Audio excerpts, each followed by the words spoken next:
I did it again, y'all. This is my fourth bank account, strictly EIN only. I got a bank account with Space Coast Credit Union, Space Coast Credit Union. I got a bank account with Navy Federal with my EIN number. I got a bank account with Truist with my EIN number, and I have a bank account with Chase with my EIN number. The goal is to keep creating these relationships with these banks. It's very important to know that the better the relationship, the better the finance, the better the credit card limit. You feel me?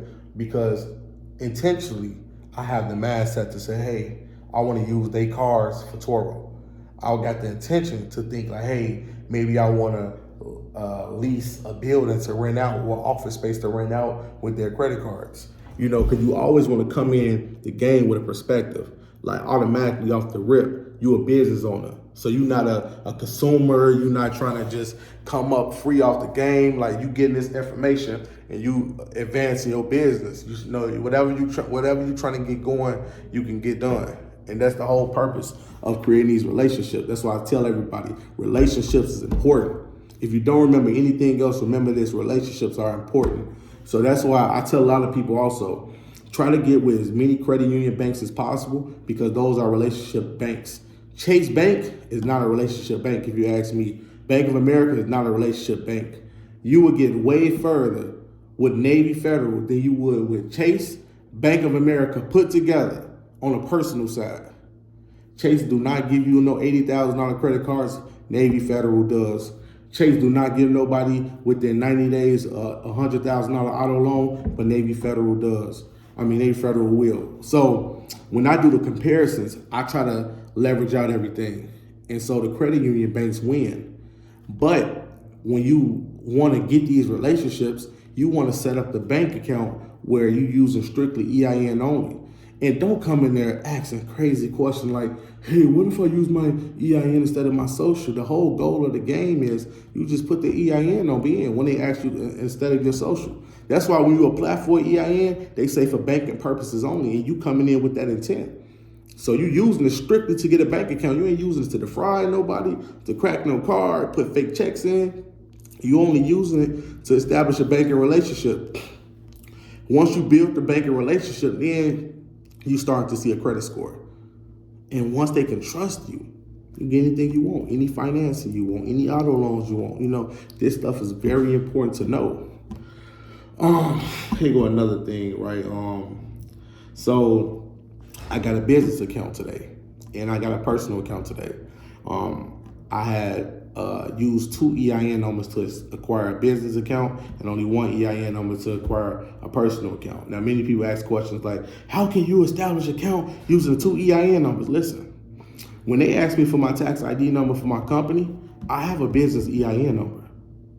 But when they ask me for my personal social, I give them my EIN number that has a personal credit profile to it. So I was able to open up a bank account that way. And this the trick. This is how I know they rocking with me. So the Haitian lady, when she was putting in my information, the system was like, boom, he in check systems, right? Now, the problem was when they try to say I was in check system, she said, don't even worry about it, I'm gonna override the system. So they can do that. She manually went in, override the system. So now I'm like, what? So she put me through. So now I got a bank account with Truist Bank, business account, boom. Then after that, we set up the personal account. At first, they was kind of iffy because they was like, hey, do you have a social security card? I'm like, no, I don't have a social security card. So at that moment, I'm thinking like, hell no, they know something. But they wasn't tripping, so they had to verify it. So I'm like, they go on SSA administration gonna say I don't have a social. So, you know, I'm thinking in my mind, I'm just gonna tell us the tax ID number. You can use ITIN numbers. Tax ID numbers, ITIN numbers, they sound the same, but they're not the same. A tax ID number is for your company. An ITIN number is for like a personal social for a foreigner.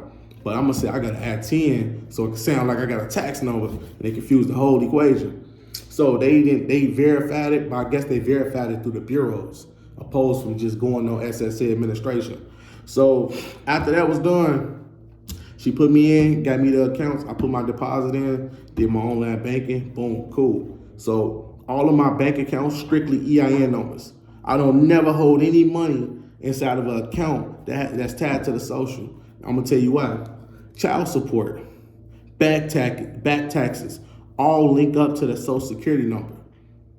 All of it links up to the social security number.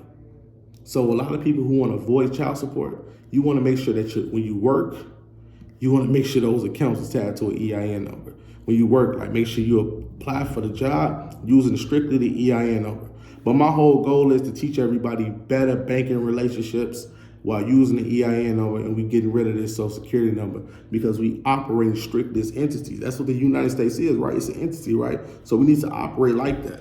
So we need to stop acting like you know how most of the world operate, and we need to deal like intelligent businessmen and women. So so that's my whole thing. Get a bank account, strictly EIN, nothing else. I'm out.